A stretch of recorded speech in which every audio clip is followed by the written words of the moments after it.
Hello there, only one Kenobi here, only one, and welcome to this, the debut pilot episode of Only One Fans.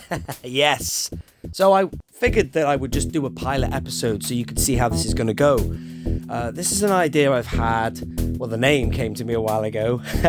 Only fans, only one fans, yeah. But no, I figured that I'd like to just have a show where I can put together a load of miscellaneous things into one place, I don't know how often I'm going to do them.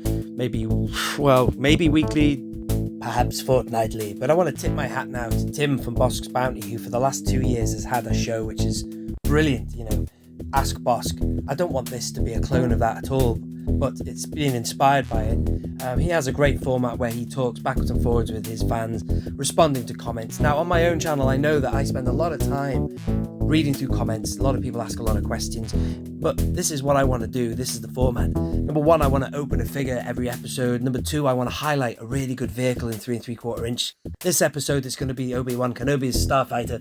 And also, finally, I want to have this thing whereby, when I talk to some of the fans or people who follow my channel, a lot of that is on Instagram or maybe even Facebook.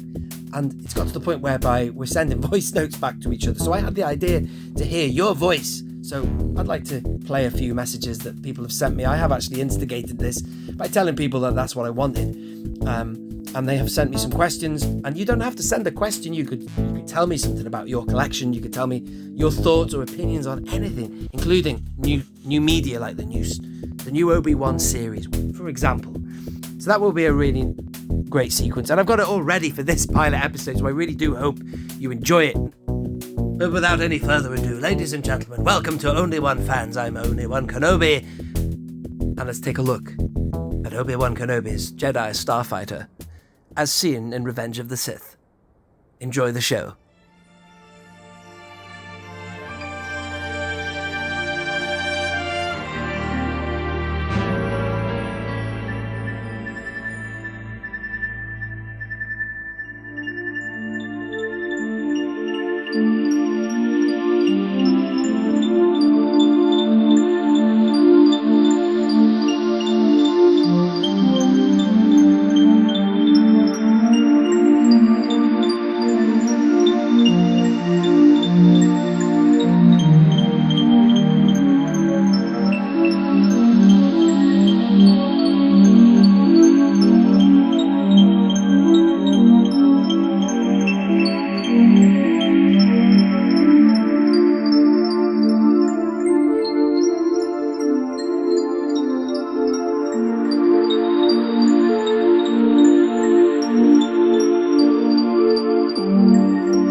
Brett McLeod from Brett on Fet. Only One Kenobi, only one.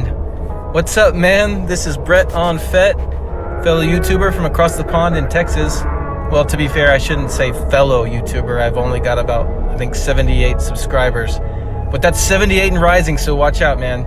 I'm coming for you. But seriously, I wanted to congratulate you on your recent 6,000 subs. That's awesome, well deserved. You'll be at 10,000 before you know it. And I just wanted to compliment you on your incredible collection.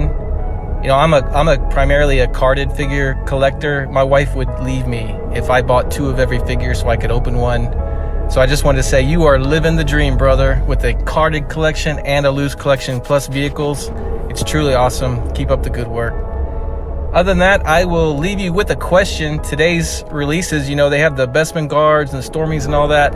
And I wanted to see what you think about those mid-torso joints they put on the Lobot, and now they're putting them on the Bespin guards, because those things are just a huge turnoff for me. And I don't know if maybe I'm just overthinking it, but I want to see how you felt about this trend of mid-torso joints. I just think they're so strange. Anyways, take care. Keep up the good work. Cheers. Oh, Brett, man, yeah, it's a weird one. Like this whole issue with the crunch. I think it's crazy. These guys don't need it. Let's go down on the old Lobot there. Now this is my Empire Strikes Back shelves under construction here, so it's all a bit miscellaneous. But I just think that political figures like him, he's not a politician, but you know what I mean. In the city domain, he doesn't need a crunch, and especially if you can't disguise it any better than that. Look at that. It depends on how the light hits it. Now here's the new Lando. Now look at that. You actually can't tell from there.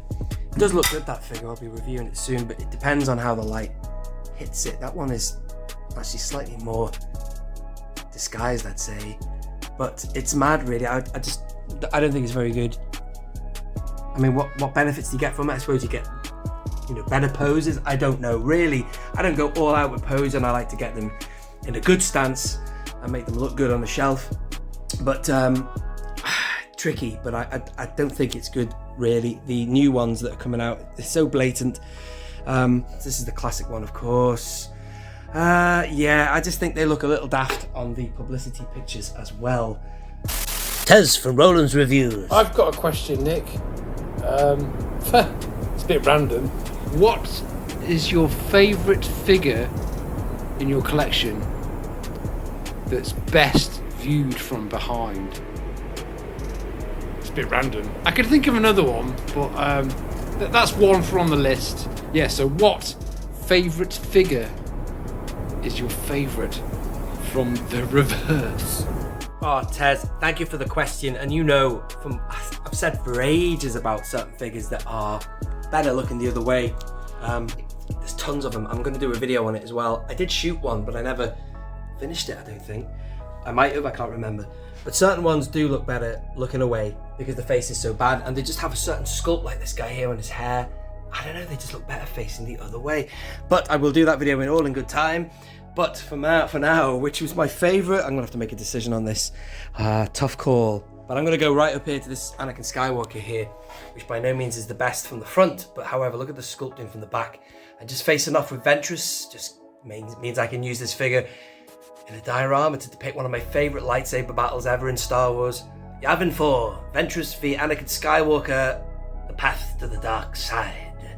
Awesome, this Anakin's also very good looking away, because if I show you the face, brab, it's not the best. Anyway, that's good soft goods as well. Hope that answers your question, Terrence. Patreon supporter Martin Footer. Right, Nick, here's a question for your pilot. Which pilot figure would you like to see come to the TVC line? Cheers, mate. Bye. Oh, thank you for your question, Martin, and it's a really tough one to answer because I've got so many favourite pilots. I'm just going to whiz down here to a load of green squadron pilots, starting with Taicho Selchu, who I always figured was the equivalent of a one Kian Farlander who's in the background there. Kian was on the B-Wing pilot, or the B-Wing vehicle carback as I like to call it, and there was obviously the classic Kenner A-Wing carback. I always felt needed an equivalent character, and you know, you can't get any more sort of expanded universe than Taicho there. The other two characters that I got hold of last year, which, you know, they weren't cheap, and for that reason alone, these two really need to come back somehow. They're key characters. You've got, of course, obviously Arvel Crinid, which he would himself make a really good card back, you know. I wouldn't want to see him on the A-Wing card only because he deserves his own card as Green Leader. And, you know, you see his face quite a lot in Return of the Jedi. Jake Farrell I just like because of Rebel Assault, and just generally I love the Green Squadron, always have done, because it was pretty much the first time we saw flight suits that were different from the classic orange colour. I think it's orange, would you call it red? I'd say that was orange. But anyway, to answer your question, which pilot would I want in the vintage collection? I want the one that should have been done already, and that is that man right there. Big Starlighter, you can't get any more iconic than him, with his checkerboard helmet and his tash. They really do need to make his helmet in this line as well. I think they made Wedge.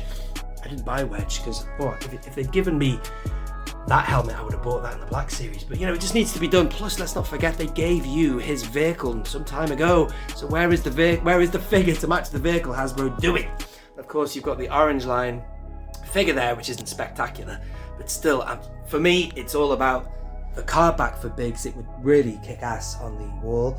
So Biggs Darklighter is the answer to your question for myself. But yeah. If you would like to be featured in the next show, then leave a brief voicemail, be it a question or an opinion of your own, at Only One Kenobi, Facebook and Instagram. Links in the description.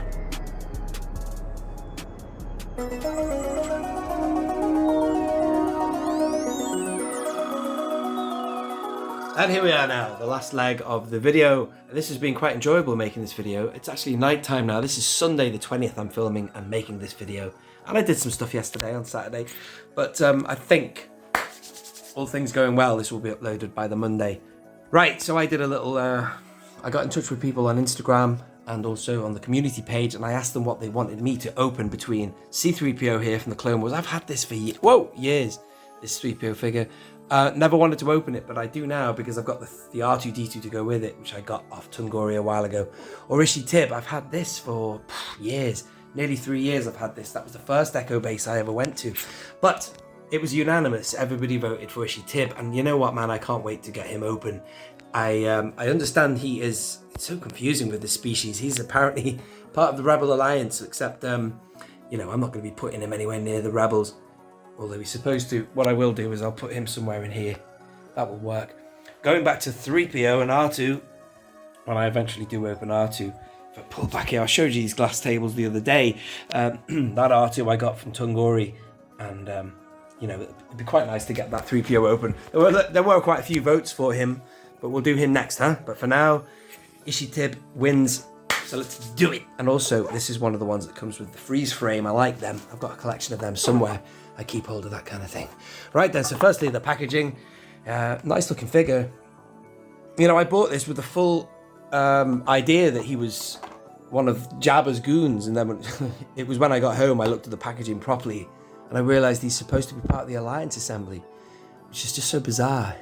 You do see him in the background, you know, Luke, when he says, you know, nevertheless, and he, Master Luke, you're standing on the... I'm sure you see his species in the background then. There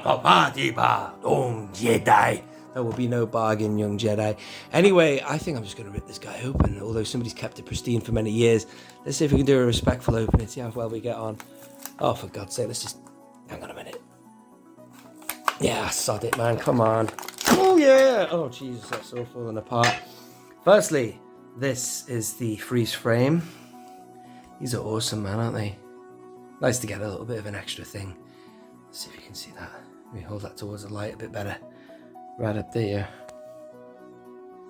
How about that? Something else fell then. I think it was just that. And this is the guy. Lovely head sculpt. And he has just survived the steroid abuse of the era before him. You know, from the packaging, he is the power of the Force that had that on it, basically, if that makes sense. The green cards, I believe. I don't know if there were red cards that had Power of the Force on them. I think they might have been. Anyway, I'm thinking of the Trilogy ones. Nice figure, huh? He's alright. Weapon already in hand. Chunky blaster or rifle, whatever you want to call that. He's just as I expected him. I was interested to know what the texture of that was. But that's, yeah, it's fairly soft. Yeah, he'll look awesome, man. With Jabba's goons just in the background. There's not a lot to write home about with this one, really. There's not much articulation. But let's see what you can do there. Is that a ball joint there? That's just an angular. I'll put him on the shelf so I'll show you what he looks like. I'll need a Power of the Force 2 stand though. Yeah, he's cool, man. Nice. Oh, there might be a place for him in the barge, because I've got a lot of Power of the Force 2 stuff in there. You know, seconds. I've got like, you know, my premium figures I've got on the shelves. But I've got, for example, I've got an IG-11 in there, and I've got Malakili in there, and I've got, who else? Forlom I've got in there as well. You know, things like that. You know, ones that no longer have a space on the shelves, because, you know, there's been better figures than them, but still, they do well in the barge, and I can enjoy them when I open it. Anyway, there you are. I think it's time to wrap this one up. I've enjoyed doing this, and I hope you have enjoyed that opening. Let's wrap this up now.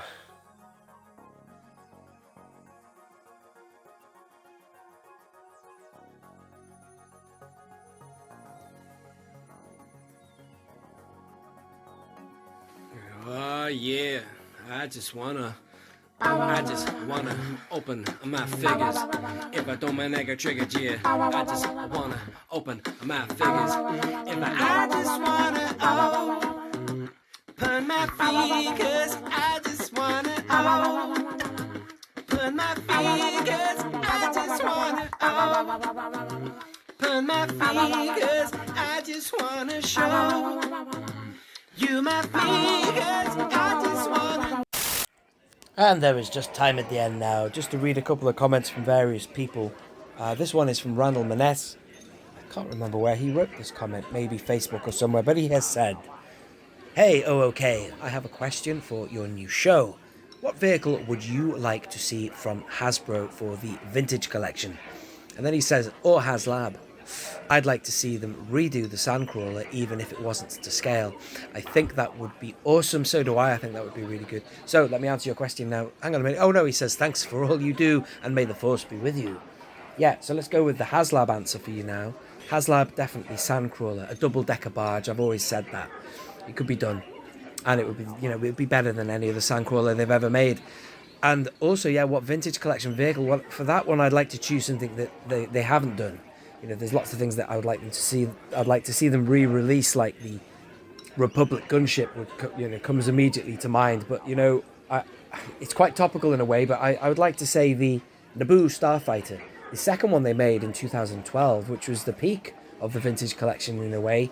Certainly, it was still going, and they had a lot of Phantom Menace figures that came out that year. They could have and should have made that a vintage collection vehicle. It certainly suggested it could be, because of the fact it was definitive with the sliding canopy. So I'd like to say that, you know, only because it got left behind. So things like that, that should have been done, I'll always put on the list of things they could do in the future. Another comment from the Modal Nose. He says that he didn't vote for a single sequel trilogy character. Good for you, my friend. Good for you. Lawrence Baker, first and foremost, love the videos. As always, I've been dying to ask you, when are you going to do the sequel trilogy shelf indulgence tour? We're back on the sequels now. Well, you know, Lawrence, what can I say? I haven't even finished reading your comment here. Well, let's keep going. Shelf indulgence, TFA, TLJ, Truss, or will you? And well, I'm not going to. Well, let me explain.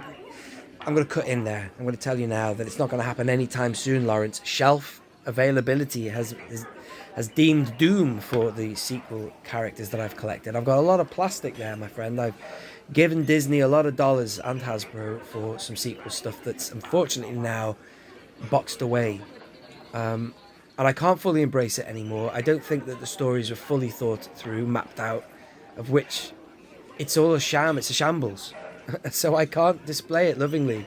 At least with the prequels, they were on a kind of a journey that went somewhere, and it seemed to have cohesion, whereas all I'll say for the sequels is, could you please go to a channel, an amazing channel called So Uncivilised, brilliant channel, and the video is called the Anti-Trilogy, or the Anti-Trilogy. I don't want to be in a situation where I don't like these films, or I don't want to be bashing them really, but unfortunately they've made it so that I can't accept them. So that's all really. It sounds terrible, doesn't it? But anyway. Well, I'll meet you halfway, Lawrence. You know, there were some nice looking figures in that whole line. So, you know, if I find the space again, once I've got everything in order, I will put them out again, and there will be a shelf indulgence for you. comment here from the SWTVC. They said, love this. Thanks for helping to spread the word O.O.K. And totally agree with most of your sentiments in this video. The disrespect for Han. Yes, this is a comment that was dropped on my video where I was looking at the voting for the SWTVC March Madness. Crazy, crazy, crazy things going on there. Here's a nice message from the Roo. He says, my fave channel mate. Only One Kenobi, my fave channel mate. I love the stuff.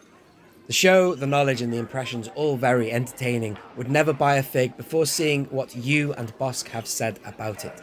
Thanks for the vids, bud. And also, thank you, Roo. You send and drop loads of lovely comments. Tim agrees. I've mentioned him to you in casual conversation. And I think that's about it. Oh, there's one final comment. This is kind of quite funny, this one. I love this from Death Metal Rob. He says, you know what is cool? What is it now? When Usual Mike plays monkey music while opening stuff up, you should try using monkey music like Usual Mike does. Well, I can tell you now, I think Rob is being mildly sarcastic there, because everybody knows the Usual Mike has not only hijacked the monkey music, but he never even gave a mention that it was me who used it first. I'm only joking. Well, I'm being semi-serious. Anyway, thank you very much for watching this episode. That comment section at the end there, we'll make that a regular thing. We'll call it Comments in the Cantina. As you can see, we're in the cantina. Lovely, iconic backdrop there. But this is a part where I'll just drop anything that caught my eye in the week. It doesn't have to be a question. It could be a comment. Tell me about yourself, something that you've noticed, anything. And it's just highlighting what we do week in, week out. We're interacting with you, the fans who watch the show and enjoy the channel. So thank you very much for watching. Thank you for all the contributors who have helped get this pilot episode off the ground. And I look forward to doing another episode very soon. In the meantime, thank you for watching. Please do subscribe if you are new. This has been Only One Kenobi. Only one. And you are my one and Obi's, the Only One fans. Until next time, goodbye.